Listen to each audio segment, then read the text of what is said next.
Beverly Hillbillies.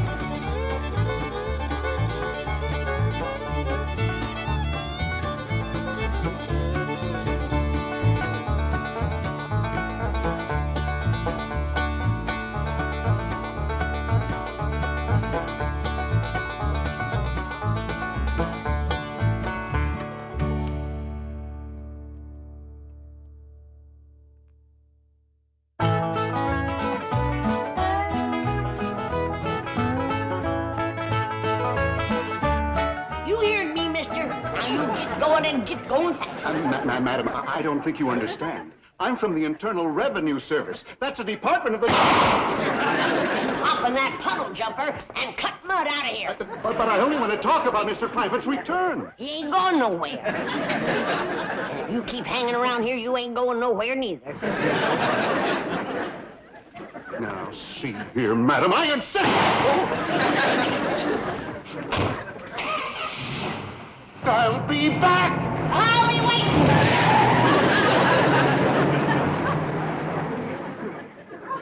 What's all the ruckus, Granny? Who was that?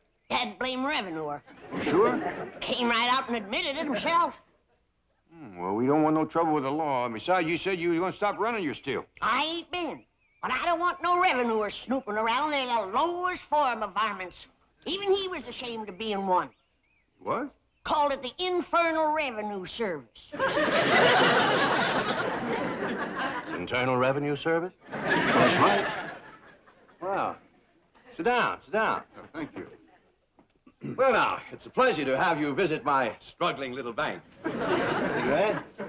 You?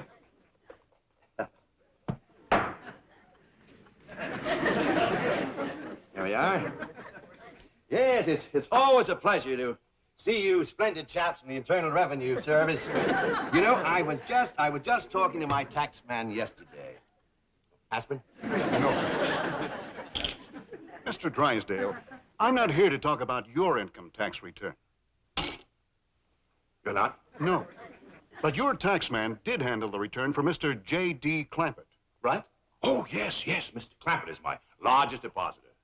Wonderful man, salt of the earth, honest as a day is long. Lovely family. Mr. Drysdale, I was just fired on by a member of that lovely family. Fired on, you mean shot at? With a double-barrel 12-gauge shotgun. Wielded expertly by a little old lady no bigger than this. Granny. Oh, Mr. Landman, you have to understand these people. Oh, I understood her fine. What I don't understand is this.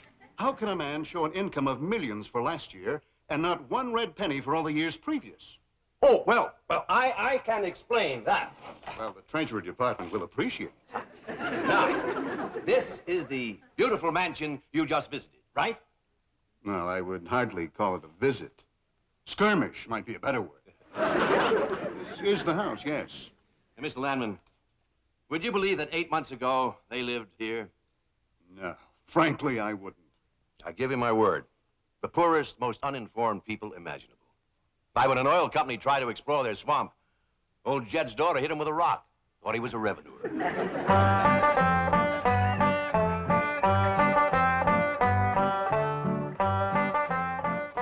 What you got there? Stranger?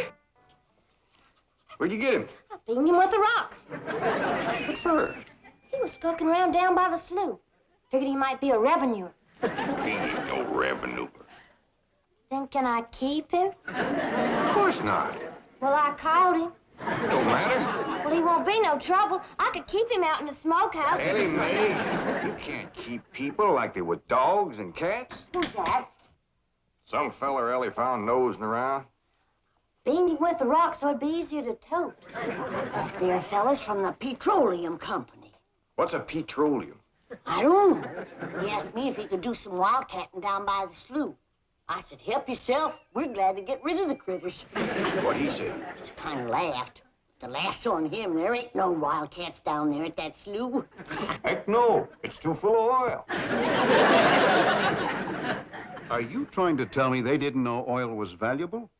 Even when the oil company geologists told them, they didn't understand. Mr. Clampett, that swamp of yours is full of oil. I could have told you that. Well, my company would like to pump it out. Yeah, I like that too, but I just can't afford to have it done. No, you don't understand. You see, you wouldn't have to pay for it. Oh, I don't take favors from strangers. No, Mr. Clampett, you see, you're a very rich man. Stranger, if money was skunk oil, a hound dog couldn't smell me. It's your swamp. My company will buy that land while they'll raise so many derricks down there that... Son, I gotta be honest with you, you couldn't raise turnips down there. He's right. That ground looks black and rich, but it's so greasy you can just squeeze the oil out of it. But that's what my company wants. Maybe you better sit down for a spell. Why, even after Mr. Clampett sold his swamp, he didn't know how much money he'd gotten until his cousin Pearl heard the news and came rushing over. Jethro! Stop this thing! Stop it! Hold on! Heaven protect us!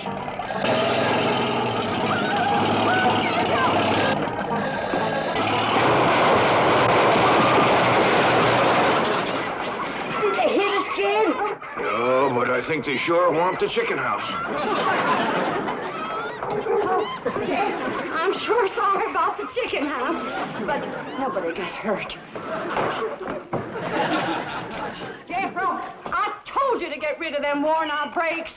I did, Ma. That's how come we ain't got none. Get on out and lift the chicken house back on its foundation.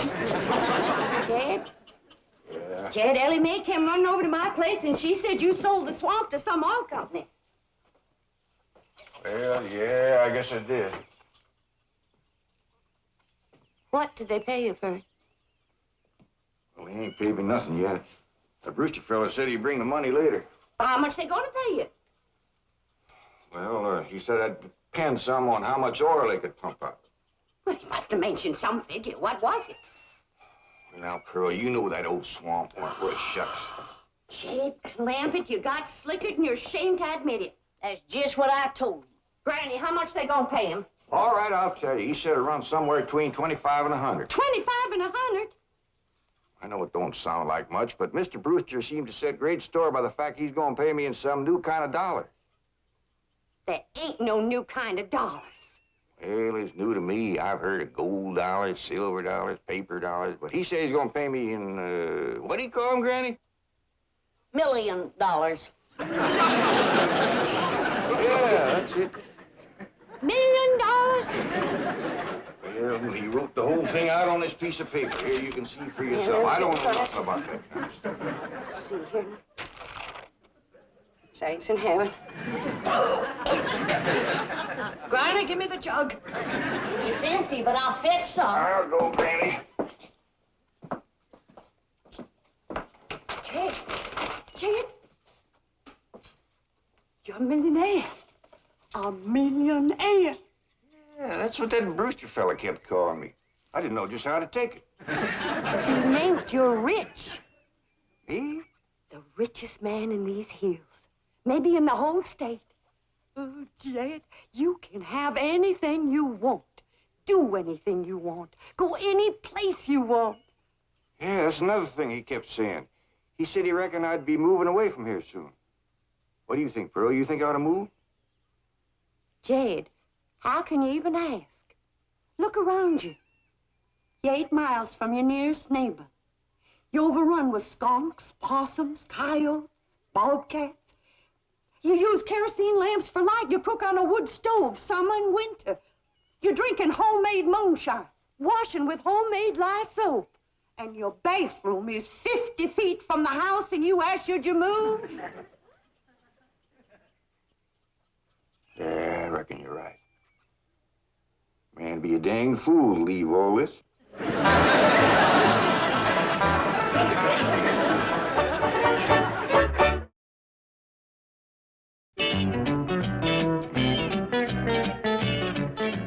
You know, Mr. Drysdale, in the Internal Revenue Service, we hear some pretty wild stories.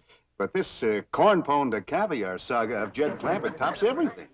Well, if you think it's been unbelievable so far, wait till you hear the rest of it. What I can't understand is how a man so insulated from the rest of the world ever heard about Beverly Hills, California. I can explain that in 2 words. Cousin Pearl. She's the one who had her sights set on California. Oh, they are, Jed. You misunderstood me. I meant you should move away. And you know where I'd go if I was you? Where? California. California? Yes, sir. Beverly Hills, California. I hear tell it's full of millionaires out there. And movie stars, too. In what? Movie stars. Jed, remember the time that your pa took us to Eureka Springs to see the movie picture? Yeah. Well, the actors that make them movie pictures live in Beverly Hills. Go on. Yes, sir. Well, doggy. Wouldn't it be something? Living in the same neck of the woods with old Tom Mix. It sure would. And we could come visit you. You know what else they say about California? What? It don't get cold out there. What don't get cold out there? Nothing don't get cold out there. They don't have no snow or no ice. Can't they bring some in? They don't want it. That's why'd be so good for Granny. Remember last winter when she slipped on the ice and broke her hip? Yeah, poor old woman. She was limping for 2 days. Well, that couldn't happen in California because they don't have no ice. How come? I don't know how come. But Granny'd sure like it, and we could visit you. Maybe Jethro know how come there's no ice. He's going to school. We could ask him. Jethro! Yeah, Ma. Come on over here. Speaking of school, Elly May could get herself a fine education out there in Beverly Hills. Yeah, Ma? Your rich uncle's got a question he'd like to ask you. What rich uncle, Ma? Your rich Uncle Jed. Jethro? How come there's no ice in California? Don't look at me. I didn't take it. You didn't. Well, I didn't, Ma. Oh, get out of here. Well, you always do. I don't mean. I was saying, Jed, folks claim California's got it all beat. Why, things grow twice as big out there. Jethro'd be a whopper, wouldn't he? He could help you move. He's awful handy at lifting and toting, and he could drive you out in my truck. I tell you what, Pearl. I'm going to have to study on this. When that Brewster feller comes back, I'll ask him what he thinks. Yes, it was Cousin Pearl who planted the idea of moving to Beverly Hills, but it was Mr. Brewster who made it possible. Who's he? Vice president of the oil company that bought Mr. Clampett's land. Yes, Brewster's often told me the story of that fateful evening. Well, your cousin is right about that, Mr. Clampett. Beverly Hills is a choice residential area, and lots of millionaires do settle there. Folks like me, huh? Well, millionaires. Movie stars, too. Oh, yeah. Is Tom Mix there? No, I'm afraid Mr. Mix is dead. Oh? Oh, yeah. What's the matter with me? Remember, Pearl, he got shot at the end of that picture. Well, there are plenty other movie stars, and that's where Jed wants to live. Ain't it, Jed? I do like the notion of living in the hills. Never could stand flat country. Mr. Clampett, I think it only fair. That is, well, I think you may have a wrong idea about Beverly Hills. Is that where you live? No, my home is in Tulsa. Well, say, maybe you could get us a place there in your neighborhood. Mr. Clampett, let's not beat around the bush. You will love Beverly Hills. Then that's it. Can you steer Jed onto a good place? No, I can get the bank out there to handle it for him. He'd like a nice big place with plenty of room for his kinfolk to visit him. I would like a nice, roomy place if I could afford it. Oh, Mr. Clampett, with your money, you can afford the Taj Mahal. Okay, I'll take it. Well, no, you see, I was just making a little joke. Oh, well, go right ahead. Well, you see, the Taj Mahal is in India.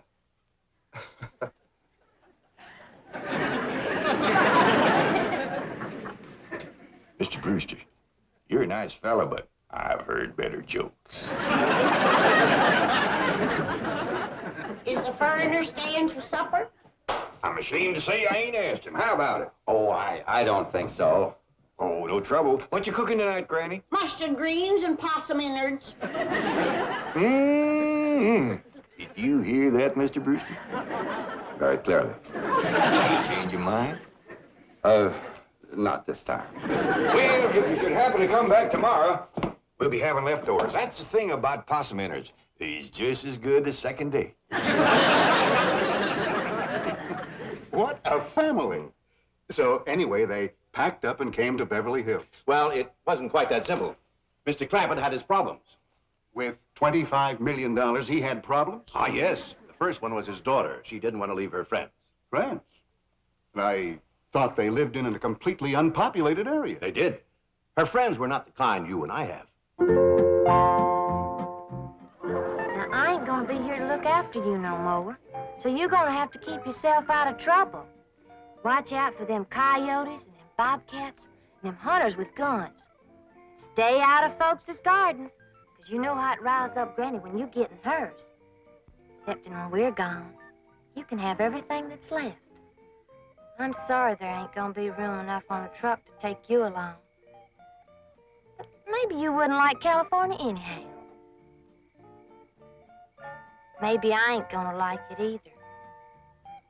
If I don't, then I'm a-coming hightailing it right back here, and me and you'll set up housekeeping all by ourselves. Elly? Elly Mae? Yeah, Paul, over here. You feeling all right, Elly? You didn't eat your supper. Sure, Paul. I just wasn't hungry. Cold? You're shaking like a sumac leaf. Oh, Paul, I ain't cold. I'm scared. Scared? Why? Ain't nothing in this woods can hurt you, even in the dark. It ain't the woods or the dark. It's going so far away. I don't know what it's gonna be like out there in Beverly Hills. Why, it's gonna be just like here, except we'll have things a lot nicer. Will I go to school and wear fancy dresses like city girls and put powder on my face and get my hair all fixed up in one of them there beauty parlors? Why, sure you will. Then I ain't going. I want you to meet the Clampetts under different circumstances. You'll find them to be really charming people. Including Granny? Oh, yes. This time you'll get a completely different reception. I promise you.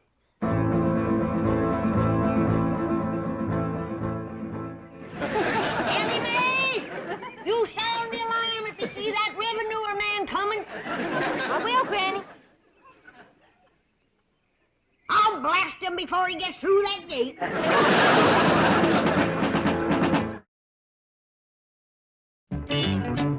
Of course, even after Mr. Clampett convinced his daughter to leave her animal friends, he still had Granny to contend with. I guess she didn't like the notion of being uprooted. That's putting it mildly. The way he tells it, she just downright refused to budge.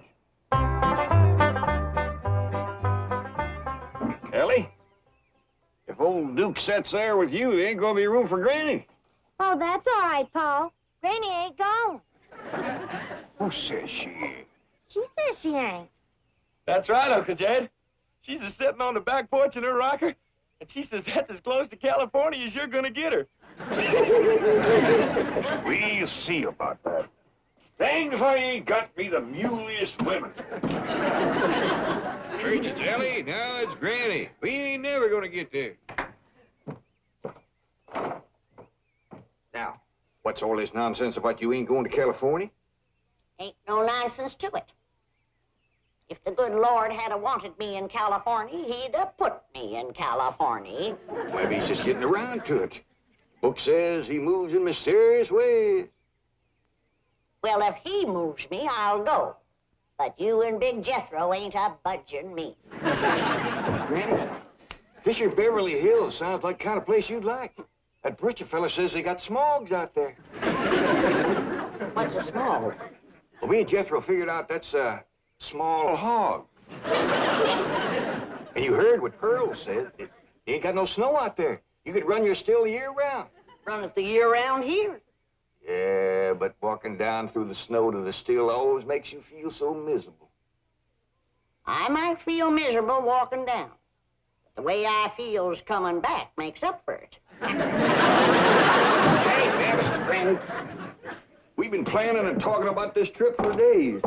You never said you wouldn't go. Never said I wouldn't either. But that Brewster feller has bought us a house in them Beverly Hills. He sent our $25 million to the bank out there. Well, you just chase on out after it. I'm staying right here. And I ain't afeared neither. Granny, I ain't leaving you here alone. And I ain't a budging out of this rocker. Let her roll, Jethro.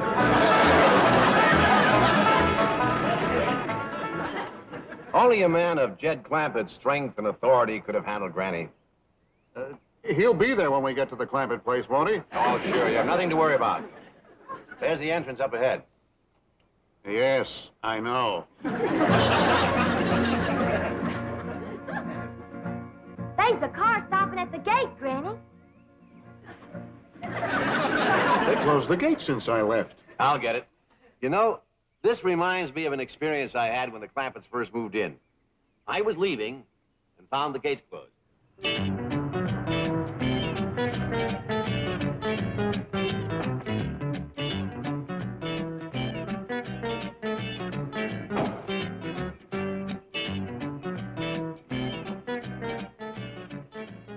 Hello.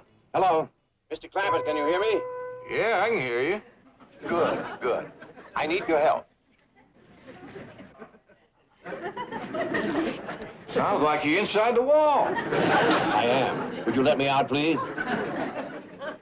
Well, you bet I will. You stay right where you are. I'll get me an axe and have you out of there in no time. He demolished 10 feet of wall before I could stop.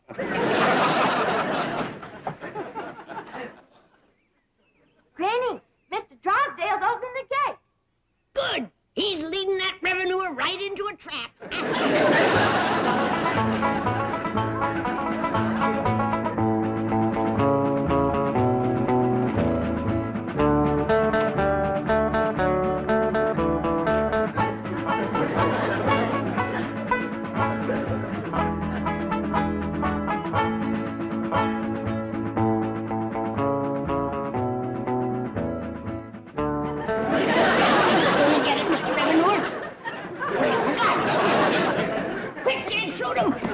We ain't gonna shoot nobody. He ain't nobody. Revenuers and buzzards don't count. Go on inside and cook up some victuals. Since when is a revenuer company? Mr. Clampett, I'd like you to meet Mr. Ladd. Pleased to meet you, Mr. Clampett. How do you do, Mr. Landman? Since you're a friend of Mr. Drysdale's here, I reckon you're welcome. But as you can see, we don't cut the revenuers. I'm not a revenuer, Mr. Clampett. I guess back in the hills where you come from, I'd be a tax collector. Back in the hills where I come from, you'd be a lot younger. Oh? Was the climate that healthy? Oh, it's just you wouldn't have lived to get this old. Ed, is the revenuer staying to supper? He ain't no revenuer. Well, is the foreigner staying to supper? How about it, Mr. Landman? You too, Mr. Drysdale. You're not by any chance cooking mustard greens and possum innards, are you? Not tonight. Oh, we had them last night. I'll stay. Me too. Tonight we is having leftovers.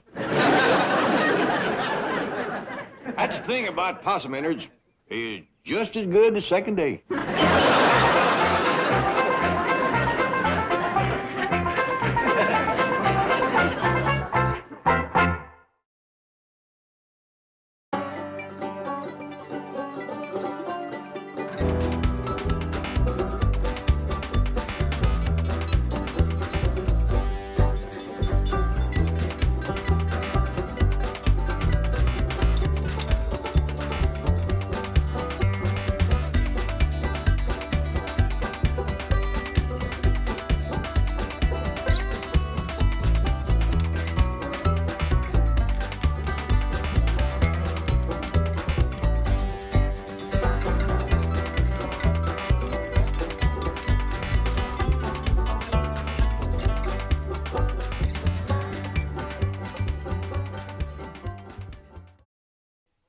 This has been a Filmways presentation.